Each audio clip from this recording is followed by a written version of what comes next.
Hi everyone, it's Juan and welcome back to another book review. So today we're going to talk about the celebrated novel Beloved by the great American writer Toni Morrison. So Beloved was first published in 1987.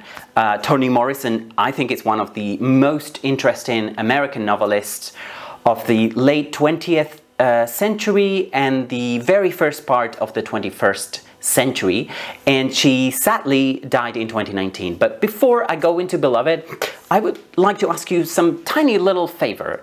If you like my book reviews and all the other videos I put out and would like me to continue making them, I would ask you to please subscribe to my channel and share my videos with other people. This won't cost you anything at all, and it will help me a lot to keep going making book reviews and other kinds of bookish videos. Thanks, that's all I wanted to say. So now let's talk about Beloved. The first thing I want to say about Beloved is that it is both a historical novel and a ghost story. And the second thing I want to say about it is that it is one of the most challenging novels I have ever read. I first read Beloved in college, and I am glad I was able to study it because Beloved is not easy to follow if you go in cold, and I am making this review with that in mind. As with all my book reviews, I am thinking both about people who have read this book and people who have not. So for those of you who have read Beloved, I will go into the plot in detail later. But for those of you who have not read Beloved yet and might be thinking of reading it soon, I am going to try to explain how best to approach this beautiful yet challenging novel. Now, I think Beloved is the best novel about slavery I have ever read, and that makes it tough to read, but I think it is so important. I think it's such an important topic. I think also that slavery could be written about in a variety of ways, and there is so much more to explore about it, and so many different perspectives to explore it from in fiction as well. But Beloved, what Beloved does is that Beloved explores how being a slave affects the enslaved people's identity, and those effects outlast slavery time. So even people who are no longer slaves feel those effects. You have to think about the deep mark that slavery would leave on those who were enslaved. Imagine whole generations of people, many generations of people, who were treated as less than human by other people. How do you think that would affect them? If you have ever wondered about this, I think you need to read Beloved. This novel takes the reader places where only great fiction can. Being African American, Toni Morrison was herself a descendant from slaves, so I can only imagine how hard it must have been for her to write Beloved. I first read this novel in an American literature class, and I think anyone interested in American literature from the 20th century should read Beloved. And I think that for American readers, black or white, Beloved must be particularly difficult. I have a bit of an outsider perspective on this because I am not American, but I think racism and slavery, and the effects of slavery and the history of slavery concerns all of us, no matter where we live or what our background is. I'm not going to lie to you. Some passages in Beloved are uncomfortable to read, to say the least. Beloved is not a cozy read. I often recoil at that phrase, cozy read. I mean, there is nothing wrong with searching for solace in reading and wanting to be comforted. I just think it is often more interesting when art and fiction, literature in particular, makes me feel a little bit uncomfortable and pushes me to confront the not so pleasant aspects of life. And if you have similar inclinations to mine, then Beloved might be a book for you. Now, the characters in Beloved struggle with their own identities at times, and that is totally understandable because most of them are former slaves. Now, one of the boldest narrative choices in the novel is letting the characters, and not any characters, but former slaves, tell their own story. This is bold because slaves were denied public speech. So at least in fiction, they finally get to tell their own stories. But this is also a bold choice because it can make the novel hard to follow. because of how their speech is reimagined by Morrison. But I think she does a great job at writing in the vernacular these former slaves would have expressed themselves in. Now, okay, let's talk more about the novel. Beloved begins in 1873, so that's less than 10 years after the US Civil War. And for those of you whose US history might be a bit rusty, the US Civil War lasted from 1861 to 1865. Beloved is not set in the South. Parts of it are set in the South, but mostly it is set in the Midwestern state of Ohio, which is Morrison's home state, and therefore a place she must have known well, I imagine. But this is a historical novel. Now, Toni Morrison was born in 1931, so she didn't have any first-hand experience of this, fortunately, although I think it is possible that she could have met former slaves as a child, but I don't know. But what I do know is that Beloved is based on a real event that Morrison read about in the 1970s, but something that had happened before, something that had been reported by a newspaper in 1856. The newspaper article that Morrison read and inspired her to write her novel was entitled A Visit to the Slave Mother Who Killed Her Child. Now, the story was about a woman named Margaret Garner, who had escaped along with the rest of her family from Kentucky, where they all had been slaves. They got to Ohio. Now, although Ohio was a free state at the time, there was something called the Fugitive Slave Act of 1850, whereby any Southern slaves who escaped to the northern states and were captured there would have to be returned to the South and be enslaved again. Now, Margaret Garner, her husband, and her children barricaded themselves in a cabin. And when the US Marshals broke in, they found that she had killed one of her children. And they also found out she had done that because she did not want her child to be enslaved. And Garner only did not kill her other children and possibly herself, I guess, because the Marshals burst in before she could. I think most people would find it hard to understand why a mother could bring herself to kill her child. But in this case, I think Garner's act is an eloquent example of the brutality of slavery and what it did to people. For a mother to think that her child would be better off dead than to grow as a slave, I think tells us so much. And that is what Toni Morrison decided she wanted to explore in Beloved. I am not a parent, but I don't think you need to be one to see how horrible being a slave would be, that someone who has experienced that would not only think her child would be better off dead, but could actually kill that child with her own hands.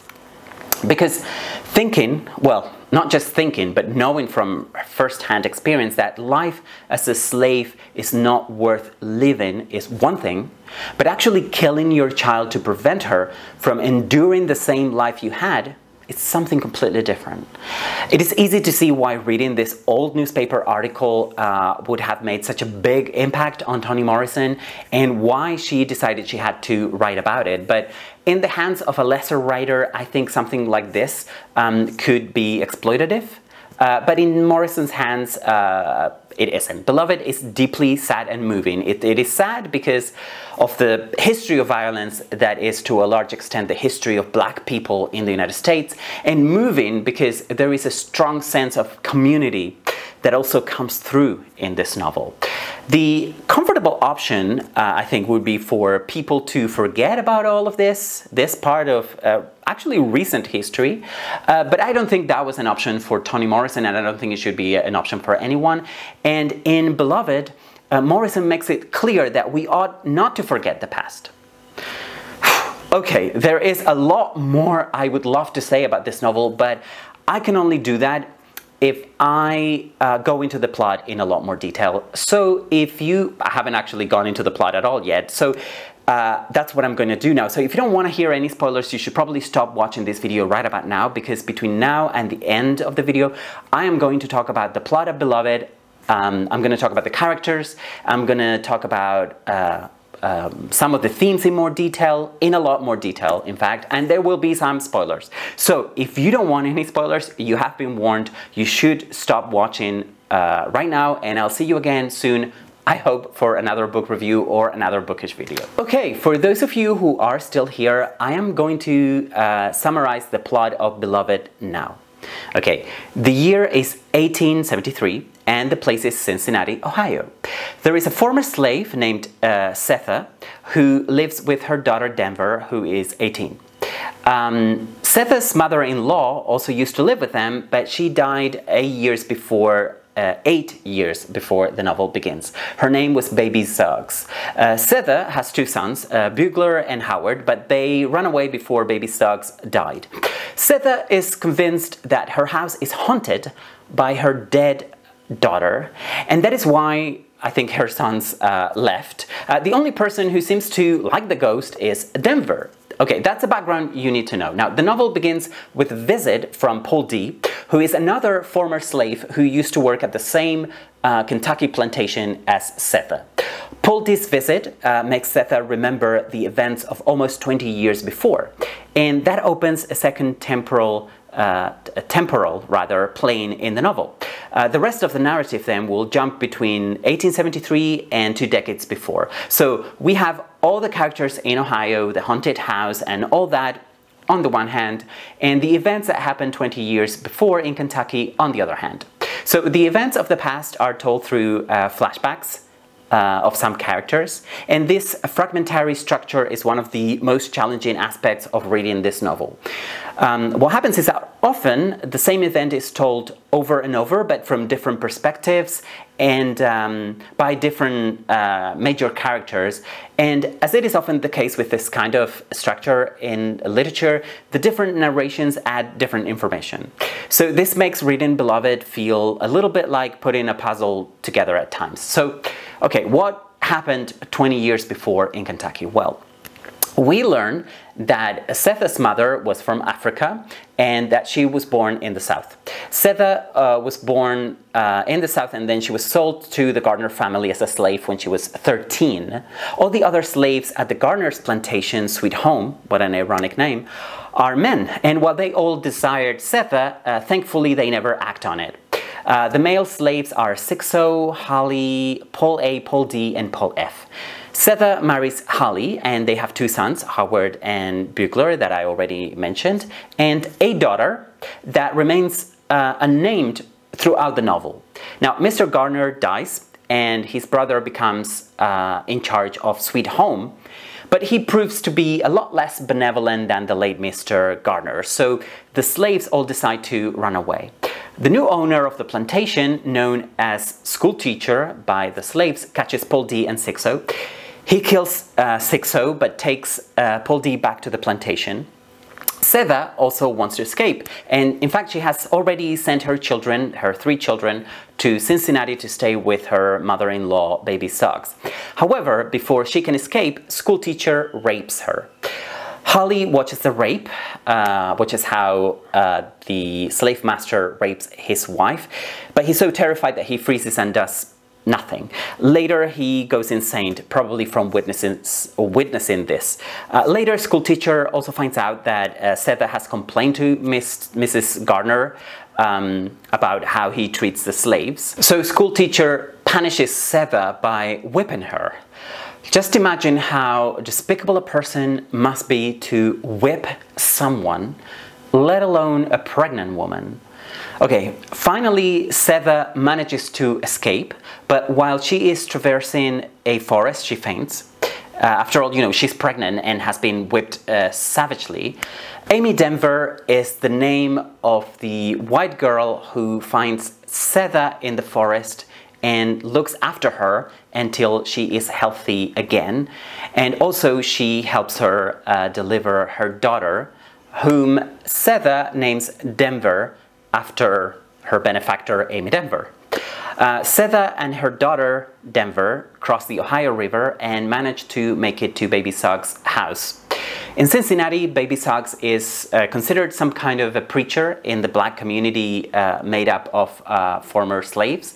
Sethe, you know, she's happy there for a little while, but less than a month later, after her arrival, schoolteacher arrives and he wants to take her and all her children back to sweet home. Now, remember that at that time, federal law was on the side of slave masters because of that hateful Fugitive Slave Act. So just like real-life Margaret Gardner, Sethe takes her children to a shed and tries to kill them so they would not have to live as slaves. But Sethe only gets to kill her third child, that daughter of whom the reader never knows the name. Now, the word beloved is carved on the daughter's headstone, but I am not sure if that would have actually been her name. Now, Sethe is sent to jail with her baby daughter Denver, but there is a group of white abolitionists who try to get her and get them actually out of jail. They are led by a family called the Bodwins. So once Sethe is free again, she goes back to Baby Suggs's house, but because of the recent events, you know, her killing her daughter, her other daughter, the community has shunned Baby Suggs and she has become depressed. We also learned that while all this had been happening in Ohio, Paul D had been sold by a school teacher to a man named Brandywine, whom Paul D had tried to kill and had been sent to a chain gang in Georgia for. Paul D tries to forget everything he has been through because it is just overwhelmingly sad and horrible. But one day he manages to escape from the chain gang and goes north. And years later he meets Sethe again, I think rather fortuitously, obviously in Cincinnati. Well, that all brings us to the present time frame in the novel. So Paul D gets rid of the ghost who has been hunting the house where Sethe and Denver live. Denver resents Paul D for this because remember that she thinks the ghost is her sister. Paul D moves in with Sethe and Denver, and things seem to be looking up for him and Sethe for a while. However, one day they meet a woman near the house. The woman calls herself Beloved, which you will remember is the word that is carved on Sethe's daughter's headstone. And because of this, most people believe that she is the reincarnation of Sethe's dead daughter, the daughter she murdered. Because of this, Denver becomes obsessed with Beloved, and Beloved becomes attached to Sethe. However, there is only hatred between Paul D and Beloved, and strangely, Beloved can control Paul D against his will. Then Paul D finds out that Sethe had killed her older daughter. He didn't know any of that, and he leaves her. Now that Paul D is out of the picture, as it were, Sethe and Beloved get closer. Beloved becomes abusive and manipulates Sethe, who in turn does all she can to please her, to please Beloved. There is this kind of intense and abusive relationship between the two women. Sethe wants Beloved to understand why she had to kill her in the past. Denver gets worried about her mother, understandably, so she goes to see her former teacher, a woman named Lady Jones, to see if she can help. Now, the community rallies around with the intention of exorcising Beloved from the house. The leader of the community is a woman named Ella, who, as part of the Underground Railroad, had helped Sethe and many other former slaves escape from the South. Now, the community gets to the house and they find Sethe and Beloved on the porch. Beloved is naked and visibly pregnant. Okay, remember the Bodwins? They are the white abolitionists I mentioned earlier. Well, Mr. Bodwin also arrives at the house at that moment because he has arranged a new job for Denver and wants to pick her up and take her to that new job. However, Sethe thinks Mr. Bodwin is school teacher, so she attacks him with an ice pick. Luckily, someone restrains her, so Mr. Bodwin is fine. However, in the melee, Beloved manages to run away and she will never come back. Now that Beloved has gone for good, Paul D returns and he comforts Sethe, who is mourning Beloved for the second time and just wants to die. And that is the end of the novel. Beloved makes us, I think, examine a part of American history that I am sure many Americans would love to forget. Actually, they probably would like it if it had never happened, right? But it did happen. And in a way, I think Beloved makes us think about this, about this part of history, and makes us examine it so we can then forget about it.